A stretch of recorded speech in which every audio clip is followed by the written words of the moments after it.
En octobre 2002, Washington DC a été le théâtre d'une série de meurtres mystérieux dont personne n'a réussi à identifier les tireurs à première vue. What is wrong? A man has been killed in front of me. I was shot.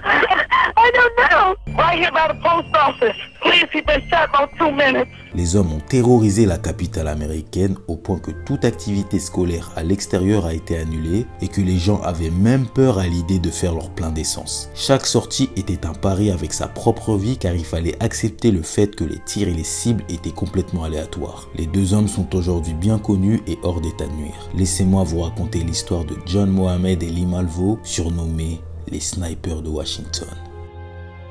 Salut tout le monde, c'est votre boy Rude, j'espère que vous allez bien. Aujourd'hui on se retrouve pour une nouvelle vidéo. Tout d'abord je tenais à vous souhaiter une excellente année 2024. J'espère que vous avez pris de nouvelles résolutions et que vous allez vous y tenir contrairement à l'an passé. Aujourd'hui je reviens avec quelque chose de tout nouveau sur la chaîne. Ouais, j'ai envie de me lancer sur le true crime. Depuis un petit moment ça me passionne et j'aime bien raconter des histoires.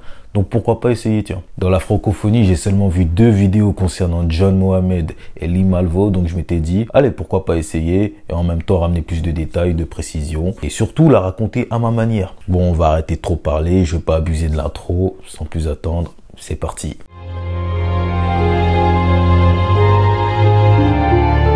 Comme indiqué dans l'introduction, notre histoire aura lieu à Washington DC, capitale des États-Unis d'Amérique. Le 3 octobre 2002, c'est une journée normale pour les Washingtoniens qui s'apprêtent à commencer leur journée de travail comme d'habitude. Ils ne sont pas encore au courant, mais parmi toutes les voitures qui forment l'embouteillage au centre-ville, il y a une voiture dans laquelle se trouvent 2 hommes avec des intentions machiavéliques. Leur but est de faire un maximum de victimes sans faire de distinction de sexe, d'âge ou encore d'ethnie. La première victime de cette journée s'appelle James Buchanan, il avait 39 ans. Il était aussi surnommé Sonny. Il était tranquillement en train de tondre la pelouse près d'un concessionnaire automobile quand d'un coup il a pris une balle dans le corps. Sur le moment il est complètement choqué et son premier réflexe, oui pour survivre, c'est de trouver de l'aide. Du coup, il abandonne la tondeuse à gazon qui continue de faire son chemin tout seul et part se réfugier sur le parking du concessionnaire automobile. Une fois arrivé au parking, il s'effondre devant 2 employés. Touché à l'omoplate droite et à la colonne vertébrale, il meurt quelques heures après son arrivée à l'hôpital. Quelques temps après, à 8h12 pour être précis, Prem Kumar Walakar perd la vie dans des circonstances mystérieuses. Il était en train de faire le plein dans une station-service quand tout d'un coup, une balle de calibre 223 lui a perforé le cœur et les poumons.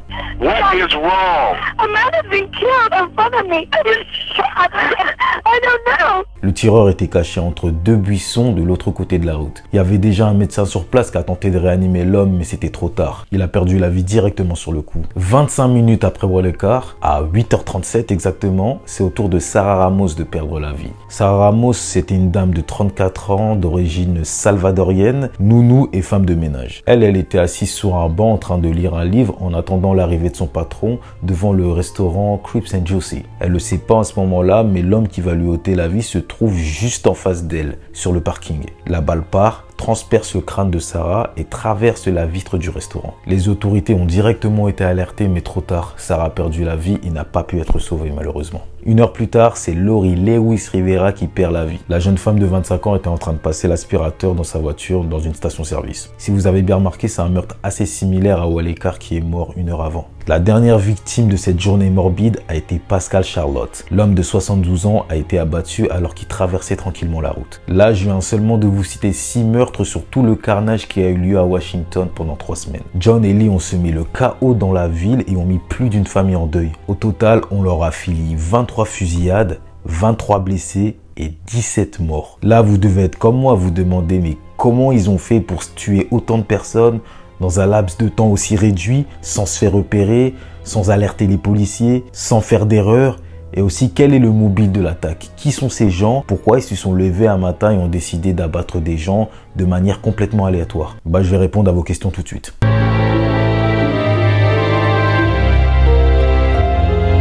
John Allen Williams est né le 31 décembre 1960 à Baton Rouge en Louisiane. Il s'est renommé John Mohamed après sa conversion à l'islam dans les années 80. On n'a pas beaucoup d'infos sur son enfance, mais grâce aux journalistes du Washington Times, John Ward, on a quand même pu avoir un petit peu plus de détails sur sa vie. Il est dit qu'il a perdu sa mère assez jeune et que cette perte l'a énormément impacté. Il aurait aussi été harcelé à l'école. Quand je dis ça, c'est vraiment pour apporter des éléments à ce qui va suivre, mais en rien justifie son acte. Surtout quand vous allez découvrir la raison pour laquelle il fait ça, vous allez dire qu'il est complètement malade. Aussi, le mode opératoire, vous verrez. C'est complètement fou. Du coup, je reviens à mon histoire. Du fait de l'harcèlement qu'il subissait à l'école, il a grandi avec une certaine frustration. Il avait l'impression de ne pas être reconnu à sa juste valeur, qu'il ne pouvait pas montrer son plein potentiel aux gens ou que tout simplement il était négligé. Donc ça a généré encore plus de colère et de frustration en lui alors qu'il était en train de devenir un homme. Alors, toute cette frustration, je ne sais pas si c'est un signe avant-coureur par rapport à ce qui va suivre,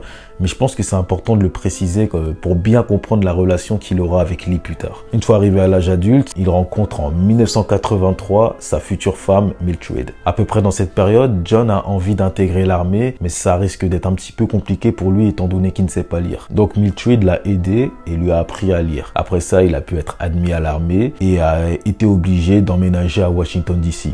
Il a proposé à Mildred de le suivre et elle a accepté. C'est donc en 1988 que le couple s'installe à Washington DC, capitale des États-Unis d'Amérique. Ensemble, ils ont eu 3 enfants, John Jr., Salina et Taliba, la petite dernière. Mildred qualifiait John comme un père aimant, très présent dans la vie de ses enfants et aussi impliqué dans leur éducation. Il y a aussi Robert Osm, un ami de John qu'il a rencontré en 1985, qui donne un petit peu plus de détails sur le personnage qu'est John. Je voyais les Mohamed comme la famille parfaite. John était certes un séducteur, mais il était un très bon père. Je ne l'ai jamais vu hausser le ton ou frapper ses enfants. Il était très communicatif avec eux. C'est à l'armée que John est devenu un véritable tireur d'élite, étant donné qu'il a participé à la guerre du Golfe. On ne sait pas vraiment de quoi il a été témoin là-bas, mais une fois revenu de la guerre du Golfe, il était changé. Malheureusement, quand on se met à changer du jour au lendemain, c'est souvent les plus proches qui en sont témoins les premiers et qui en subissent les conséquences. En plus d'être infidèle, John a pris la fâcheuse habitude d'avoir la main légère avec Mildred. Elle le dit elle-même qu'il était devenu imprévisible, qu'il pouvait passer d'un homme très doux, très romantique, à quelqu'un de violent en une fraction de seconde. Il y a d'ailleurs eu cet échange entre Robert et Mildred. Robert, il va finir par me tuer. Tu en es sûr?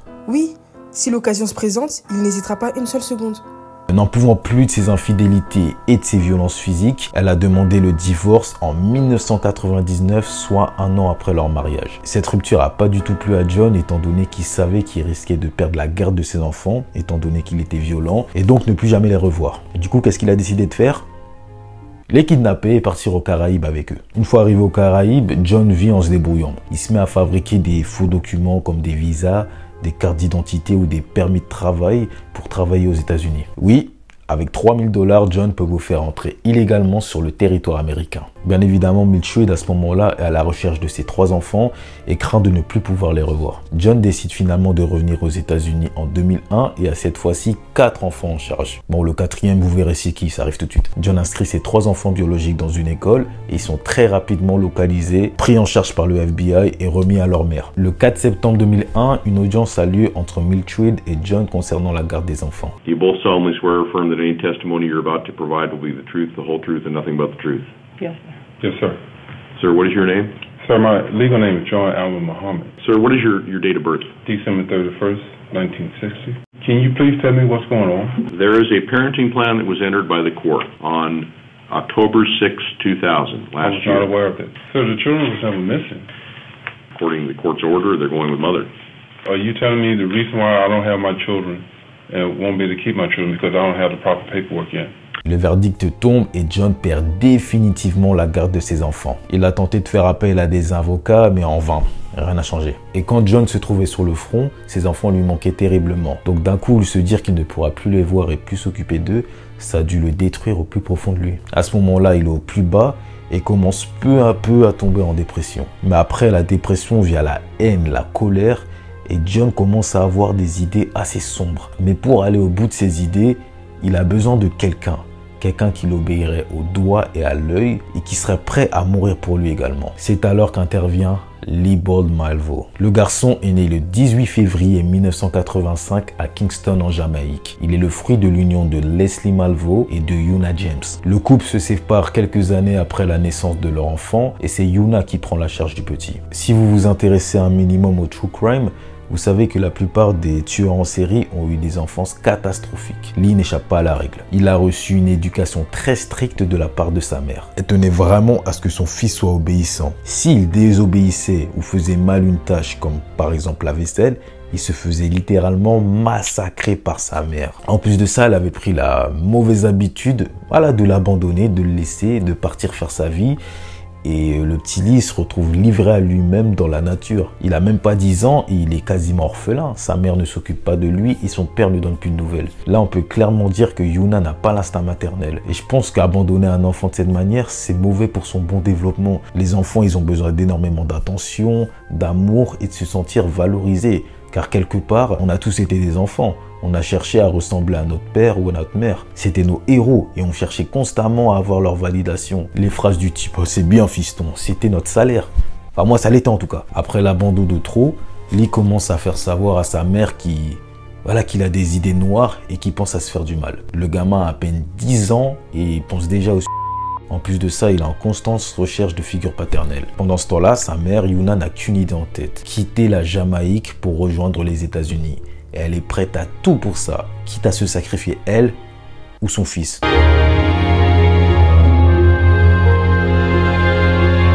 C'est en octobre 2000 que John fait la rencontre de Lee. De son côté, il fabriquait toujours des faux documents et comme je vous l'ai dit précédemment, sa mère cherchait à rejoindre les États-Unis. Du coup, elle a décidé de laisser son fils à cet homme-là, cet homme qui a l'air responsable, qui a déjà à sa charge 3 enfants, qui sait se débrouiller étant donné qu'il fabrique de faux documents. Et en plus de ça, le petit il cherche une figure paternelle.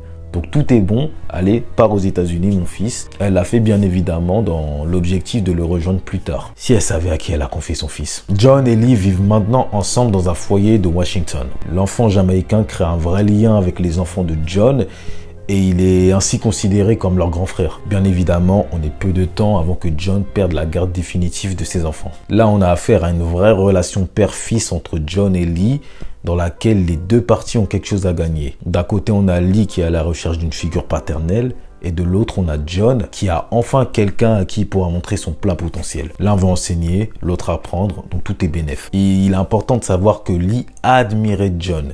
Il l'appelait carrément papa et cherchait constamment sa validation. Il est vraiment sous la tutelle de John qui décide de l'inscrire au lycée Bellingham. C'est dans cet établissement qu'il développe ses talents de dessinateur. On n'est pas sur du niveau de Michel-Ange, mais il a quand même son petit coup de crayon, faut l'avouer. Je vais essayer d'illustrer la vidéo avec ses dessins et vous verrez, ça a toujours un rapport avec l'affaire. Au lycée Bellingham, Lee ne se fait absolument pas d'amis. Une de ses anciennes camarades de classe, nommée Chrissy Greenaway, dit: Lee était un élève sympa, pas forcément extraverti. Il parlait très peu et on ne savait pas grand-chose de sa vie. Il n'avait pas d'amis au lycée. Un autre élève lui a confié que Lee était quelqu'un de très manipulateur, qui savait gagner la confiance des gens et en abuser par la suite. Il a aussi dit qu'il a été témoin d'un changement en lui, qu'il a commencé à devenir de plus en plus colérique au fur et à mesure de l'année scolaire. Là, vous devez vous demander à quoi est dû ce changement soudain. Vous connaissez la réponse.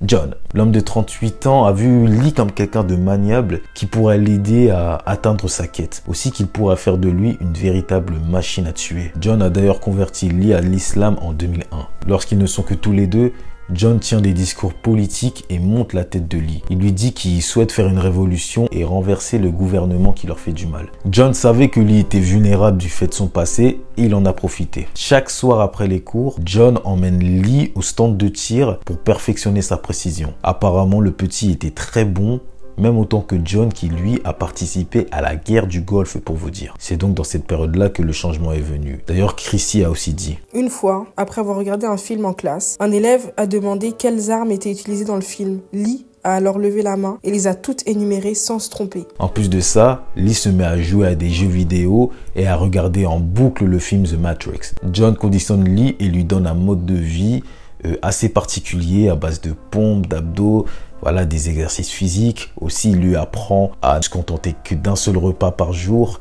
Et vous allez comprendre pourquoi, vu ce qui va suivre, ils n'auront pas vraiment le temps de se poser au McDonald's et de manger un menu Maxi Best-of. En début de vidéo, je vous ai dit que Sonny était la première victime des deux hommes. Eh bien, j'ai menti. Le 16 février 2002, John a décidé de confier une mission à Lee. Il le sent prêt. Donc il lui dit: tu auras ton premier challenge aujourd'hui. Il lui a confié la mission de se rendre au domicile d'Isa Nichols et de l'assassiner. Isa, c'était l'une des meilleures amies de Mildred, son ex-femme, avec qui il s'était déjà disputé, donc il ne s'entendait pas du tout avec elle. Lee s'est donc rendu au domicile de la femme, mais à sa grande surprise, ce n'est pas Isa qui a ouvert la porte, mais sa nièce, Kenya Cook. âgée de 21 ans à ce moment-là. Elle a à peine eu le temps d'identifier la personne qui a toqué qu'elle s'est mangé une balle dans la tête. Bien évidemment, elle est morte directement sur le coup et dès qu'elle s'est effondrée, Lee a pris la fuite. Lee est donc devenu meurtrier à l'âge de 16 ans, à 2 jours de fêter son 17e anniversaire.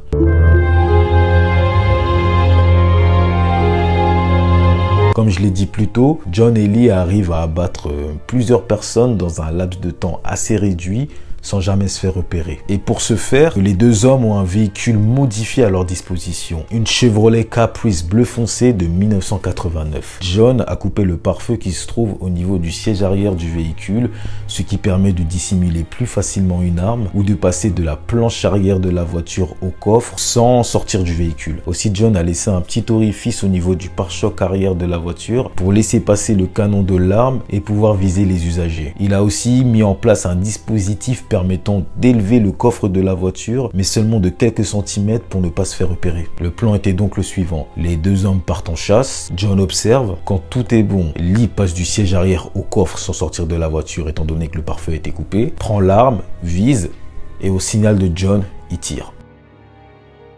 Quand la cible est touchée, les deux hommes s'en vont. Le plan est bien rodé et en plus de ça, c'est difficile de les repérer étant donné que les vitres de la voiture sont teintées. Après les meurtres de Prem et Laurie aux stations-service, il y a eu bien évidemment des meurtres similaires, mais je peux pas tous les citer car ça risque d'être redondant pour vous et ça risque aussi de faire une vidéo trop longue. Comme je disais, après ces attaques au niveau des stations-service, les gens ont commencé à développer des techniques pour pouvoir faire le plein d'essence sans se faire tirer dessus. Par exemple, certains retournaient dans leur voiture en attendant d'atteindre le plein et d'autres restaient au niveau de la pompe mais se mettaient à couvert en attendant. Les travailleurs dans les stations-service mettaient à disposition des bâches afin que les tireurs ne puissent pas viser les usagers. Aussi, les autorités ont fortement conseillé aux gens de se déplacer en zigzag quand ils marchent dans les rues de Washington. Ouais.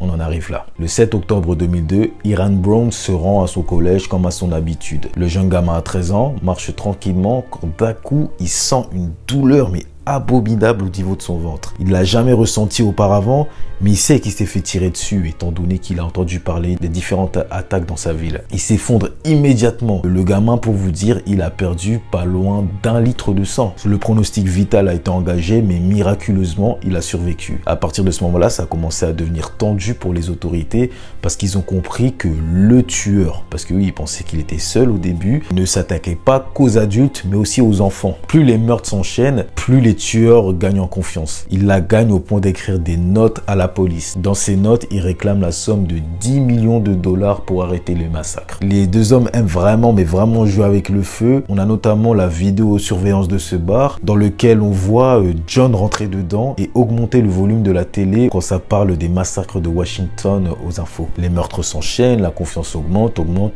À un moment donné, Lee se permet de tirer à l'extérieur de sa voiture. La victime de ce tir a été Linda Franklin. Le 14 octobre 2002, elle se rend sur le parking du Home Depot. Après avoir effectué leurs achats avec son mari, ils se mettent à charger leur voiture pour pouvoir rentrer chez eux. C'est à ce moment-là que Lee lui tire une balle en pleine tête. La balle rentre du côté gauche de sa tête et se fragmente au niveau de son cerveau, ce qui a créé un traumatisme. Elle est morte directement suite à ses blessures. Sauf que ce meurtre va accélérer l'enquête, étant donné que Linda Franklin était une agente du FBI chargée de cette affaire.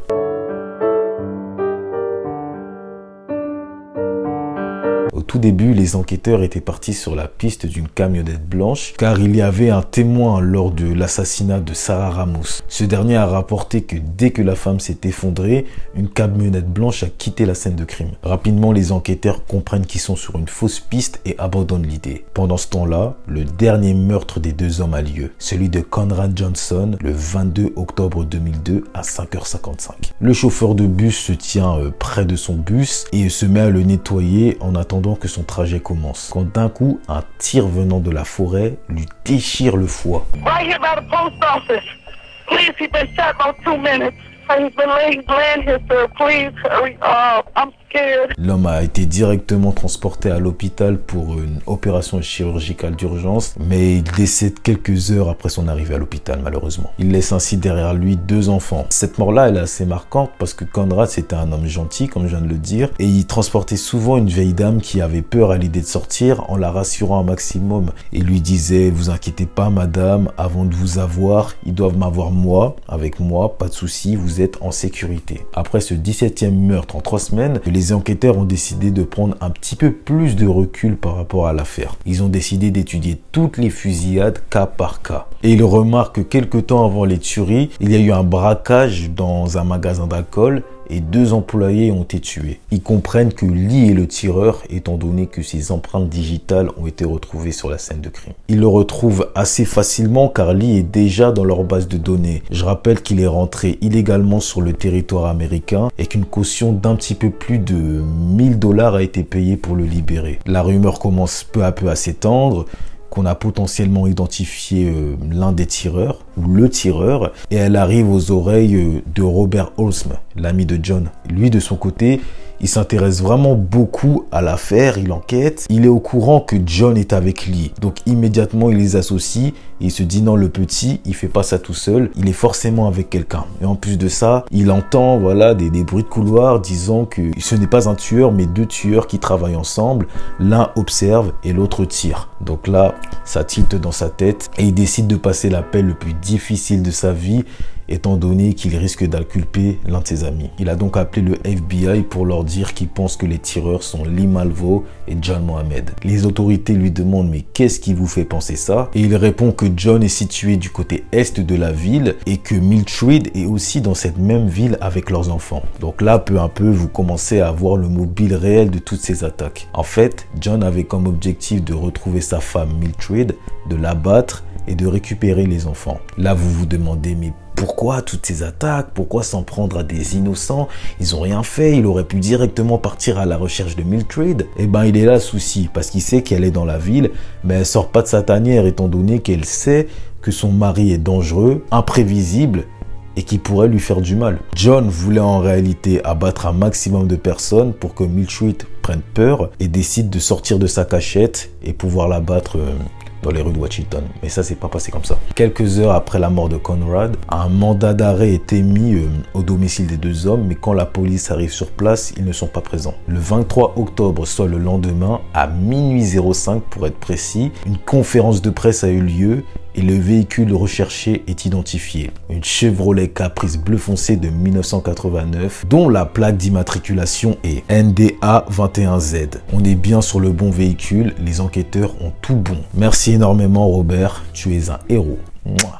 Le lendemain de la conférence de presse, soit le 24 octobre 2002, un chauffeur poids lourd s'arrête à une station-service de l'autoroute I-70. La station se trouve à Millersville dans le Maryland. Il regarde le modèle, la plaque d'immatriculation et tout est correct, tout concorde. Donc il se décide d'appeler les autorités en restant à proximité du véhicule, mais avec une certaine distance pour pas se faire repérer, parce qu'il sait que les 2 hommes sont très dangereux. Les 2 hommes sont arrêtés à 3h30 du matin alors qu'ils étaient en train de dormir dans la voiture. Ils sont sales, ils sont très mauvais étant donné qu'ils se sont pas lavés depuis plusieurs jours. La voiture est immédiatement fouillée. À l'intérieur, on retrouve diverses choses. Un ordinateur appartenant à l'une des victimes, un espèce de registre avec à l'intérieur des lieux pouvant potentiellement recevoir énormément de public. Il y avait un espèce de plan sur lequel ils avaient coché les endroits où ils avaient déjà fait des tueries. Les types sont vraiment organisés pour faire le mal. Aussi, on a trouvé plusieurs sacs de vêtements, de l'eau, des vitamines. Ils vivaient en se contentant du strict minimum étant donné que John l'avait conditionné bien plus tôt. Et bien sûr l'arme du crime, un Bushmaster 223 avec viseur holographique. Une étude balistique est faite et on associe l'arme à au moins 11 meurtres. Dites-vous que si l'arme n'avait pas été trouvée, Lee et John auraient pu s'en sortir avec un seul meurtre. On retrouve aussi l'ADN de Lee sur le sniper et sur les notes. Fallait mettre des gants mon petit Lee. Autant vous dire que les 2 hommes sont foutus et qu'un procès aura lieu.